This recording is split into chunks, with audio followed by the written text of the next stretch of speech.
Buenas noches, mi nombre es Federico Cárdenas Correa, estudiante de Medicina Veterinaria y Zootecnia de la Universidad de Caldas. Vamos a hablar de receptores acoplados a la proteína G. Los receptores acoplados de proteína G o RAPG, también conocidos como receptores transmembrana de 7 dominios, receptores 7TM, receptores heptaelicoidales, receptor serpentina y receptores ligados a proteínas G. Comprenden una gran familia de proteínas de receptor transmembrana que responden a una variedad de estímulos extracelulares que van desde fotones y pequeñas moléculas hasta péptidos y proteínas, tales como hormonas, neurotransmisores y agentes paraclínicos los cuales activan las vías de transducción de señales y finalmente dan origen a la respuesta celular específica en el ser humano. Existen más de 800 RAPG diferentes, ubicados en distintos sistemas que participan en funciones tan variadas como la visión, el olfato, el gusto, funciones neurológicas, cardiovasculares, endocrinas y reproductivas. Esta ubicuidad convierte a los RAPG en un objetivo principal del desarrollo farmacológico, siendo el blanco de aproximadamente el 40% de los fármacos modernos. Los receptores acoplados a proteína G solo se encuentran en eucariotas, incluyendo la de levadura, y animales. Eh, Hay dos vías de transducción de señales principales que involucran a receptores acoplados a proteína G. La vía de señal CAMP, que quiere decir adenosín monofosfato cíclico, y la vía de señal fosfatidilinol. Cuando un ligando se liga a RAPG, este provoca un cambio conformacional en el RAPG, lo que le permite actuar como un factor intercambiador de nucleótidos de guanina. El RAPG puede entonces activar una proteína G asociada mediante el intercambio de su GDP, eh, eh, enlazado con un GTP guanosin trifosfato. Ahora pues vamos a hablar de la estructura. Todos los receptores acoplados a proteínas G tienen 7 hélices alfa transmembrana, un N-terminal y 3 bucles extracelulares en C-terminal y 3 bucles intracelulares.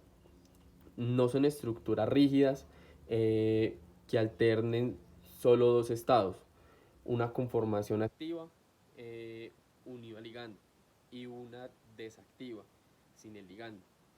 Por el contrario, pueden adoptar una serie de conformaciones fugaces que son determinadas por el ligando. Otros receptores, proteínas reguladoras y señales, modificaciones translacionales y condiciones ambientales. Estas innumerables conformaciones pueden agruparse en estados coformacionales.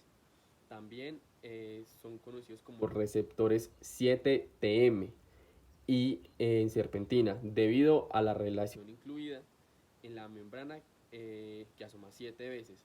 A esta clase de receptores pertenecen los receptores eh, adrenérgicos, que se dividen en receptores alfa y receptores beta.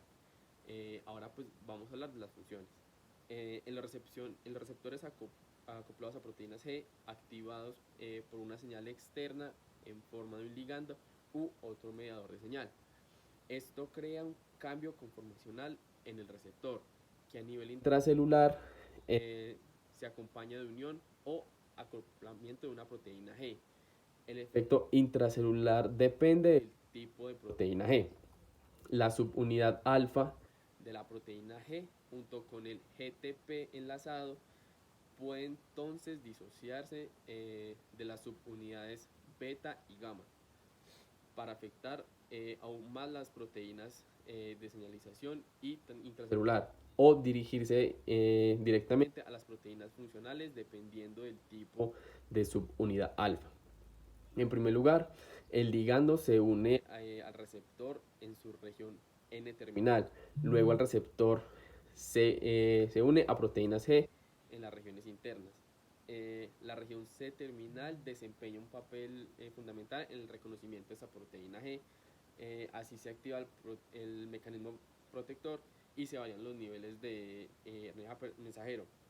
La enzima protectora activa el segundo mensajero de la AMP, que a su vez activa la proteína quinasa A, la cual fosforila proteínas con aminoácidos con grupo hidroxilo, serina, treonina y tirosina. Eso provoca un cambio en la célula y a su vez la respuesta. Sus receptores tienen su extremo amino terminal en el espacio extracelular, atraviesan la membrana plasmática en 7 ocasiones y su extremo carboxilo terminal se localiza en el interior de la célula. Las 7 asas transmembranales, formadas de 25 a 30 aminoácidos de naturaleza hidrofóbica, se interconectan a través de 3 asas extracelulares y 3 asas intracelulares. Ahora vamos a hablar de la clasificación. Otro de los avances que han ocurrido en los últimos años es la posibilidad de agrupar a los receptores en familias con criterios estructurales y funcionales. Eso es muy importante, ya que las clasificaciones actuales y las nomenclaturas más usadas no son realmente satisfactorias y hay un esfuerzo por llegar a una clasificación sistemática, similar a la que se creó por las enzimas en los años 50 del siglo pasado. Una de las clasificaciones más empleadas divide a los receptores en 5 grupos o clases denominadas de la A a la E, con un nombre indicando a un receptor prototípico del grupo. El grupo A, rodopsina, con 119 receptores aceptados en el humano. El grupo B, secretina, con 15 receptores. El grupo C, glutamato, con 12G, RPG. El grupo D, adhesión con 33. Y el grupo E, Frislet, sabor tipo 2, con 11. Otra clasificación separa los Frislet y sabor 2 amargo, dando lugar a 6 grupos. Es importante señalar varias consideraciones y limitaciones. Las diversas clasificaciones son elementos de trabajo, mismos pues cambiantes, no definitivos, y algunas incluyen grupos de receptores en una clase y otras en otra. Como ya se mencionó, el número total de receptores varía dado que hay pseudógenes, múltiples polimorfismos, problemas en secuenciación, anotación y limitantes de los diversos programas de análisis de secuencia. En muchos de los grupos hay receptores cuyos ligandos naturales se conocen y otros en los que no, y que se denominan receptores huérfanos. En algunos casos hay ligandos propuestos que aún no aceptados por las diversas emisiones que regulan. Bueno, ahora vamos a hablar de la cristalización de los GPCR. Sin duda la cristalización de los receptores beta 2 adrenérgicos y los subsecuentes han representado un avance muy notable en el campo, comprobando que efectivamente estos receptores tienen 7 secciones transmembranales unidas por asas intra y extracelulares. El extremo amino terminal extracelular y el carboxilo terminal intracelular, como se había pues dicho, pero el trabajo va mucho más allá. Se cristalizó el receptor en presencia de agentes que impiden la activación del receptor, antagonistas o agonistas inversos, y también en presencia de agonistas. Comparando el estado inactivo y el estado activo se puede determinar los cambios estructurales que ocurren durante la activación de los receptores.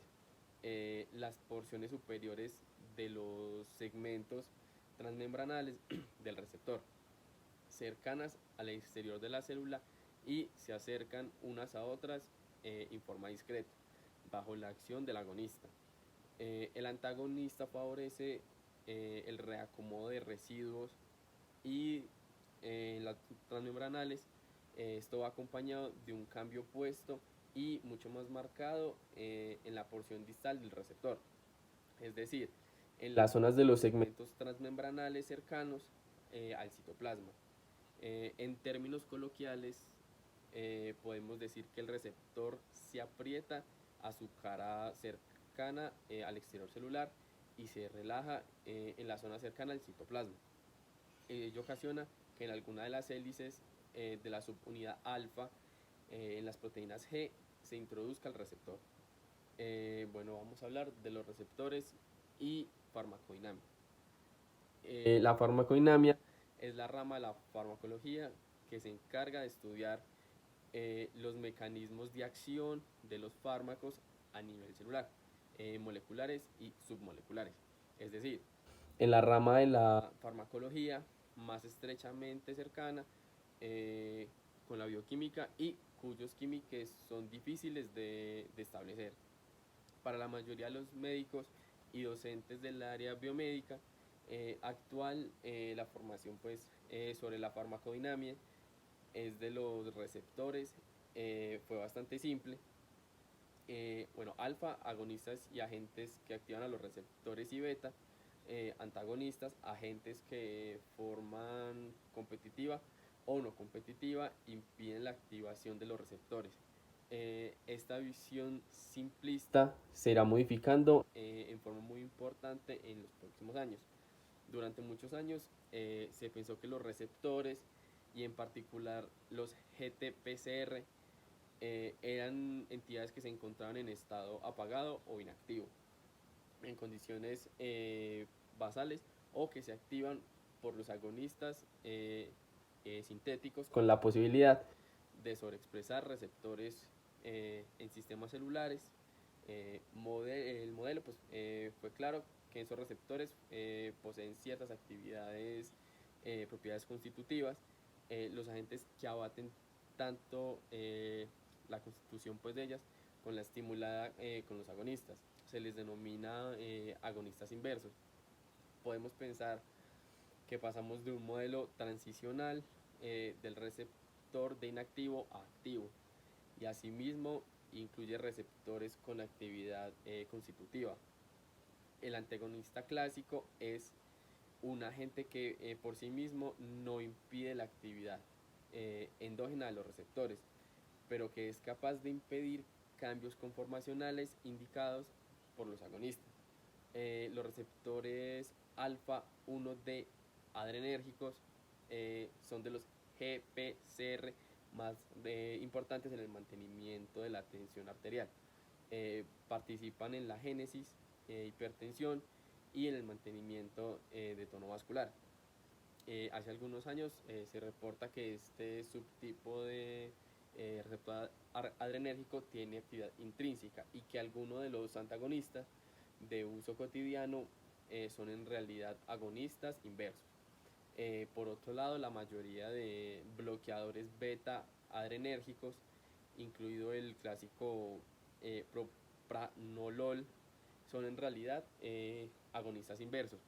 Aún desconocemos qué ventajas o desventajas tiene el tratamiento con agonistas inversos beta adrenérgicos comparados con antagonistas clásicos, y esto tomará pues tiempo, por los estudios clínicos serios son pues de muy largo plazo. El agonista del receptor S1P1 de la esfingonisa 1-fosfato, el pingolinol, tiene la capacidad de inducir una respuesta muy breve a través de su receptor, pero conduce a la internalización y degradación del mismo, funcionando como un agonista de acción breve, pero un antagonista funcional de largo plazo, pues disminuye la presencia de receptores funcionales en las células o a largo plazo, dado que la migración de los linfocitos de los nódulos a la periferia tiene la capacidad de inducir linfopenia e inmunosupresión. Este agente tiene ya un nicho terapéutico en el tratamiento de esclerosis múltiple recidivante. Hay un creciente interés en desarrollar agonistas de los receptores M-parapioides que permiten ampliar la ventana terapéutica del efecto analgésico de los opioides, disminuir la potencia y eficacia de sus acciones sobre la morfilidad intestinal y su acción supresora de la respiración. Se van logrando avances con el desarrollo de antagonistas sesgados. Por último, pues vamos a hablar de la fosforilación e internacionalización de los GPCR. Uno de los mecanismos más importantes de la regulación de la actividad y localización celular de enzimas en la fosforilación, de importancia tanto básica como su potencial terapéutico, sigue en aumento. Los GPCR son substratos de fosforilación por diversas sinasas y dicha acción está asociada a los procesos. Esto en su desensibilización e internalización. La desensibilización es un fenómeno muy bien conocido por los médicos y particularmente por los farmacólogos.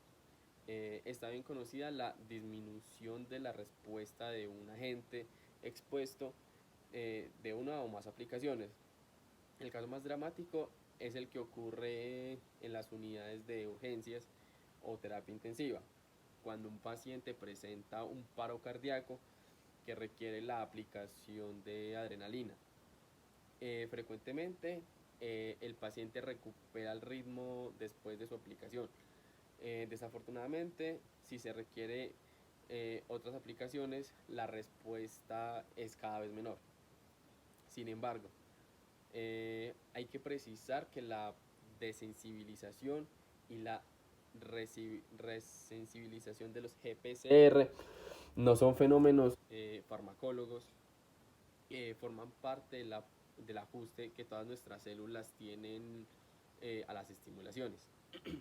La activación del receptor y los cambios conformacionales de las proteínas G hacen que las GRK tengan acceso a sitios específicos fosforilados, donde se cataliza la fosfotransferencia usando ATP. Los fosforilantes de los receptores favorecen su asociación con la proteína beta arrestina, que funge como puente para la interacción con otra proteína llamada clatrina para iniciar el proceso de internacionalización de los GPCR. Un proceso similar ocurre en la llamada desensibilización heteróloga, con la diferencia de que el receptor afectado no requiere ser activado por los agonistas. En estos casos, la activación de estos receptores de diversos tipos desencadena una propagación intracelular de la señal que involucra la fosforilación de GPCR, su desensibilización e internalización. En estos casos, las sinasas involucradas son generalmente proteínas sinasas activadas por segundos mensajeros, como las proteínas sinasas A y la C, entre otras. Es conveniente aclarar que esta separación es más conceptual que real. Suponer que los GRK participen exclusivamente de la desensibilización homóloga o que no lo hacen en la heteróloga. Es claramente una simplificación excesiva. Los GPCR, al igual que muchas otras proteínas integrales de membrana, son sintetizados en el retículo endoplasmático y de allí son sujetos de transporte en vesículas y diversos comportamientos celulares hasta llegar hasta la membrana plasmática. Como mencionaba pues en el párrafo anterior, los CPCR se internalizan, transportar retrógrado y son catalogados a diversos comportamientos para su reciclaje o bien degradación. Muchas gracias.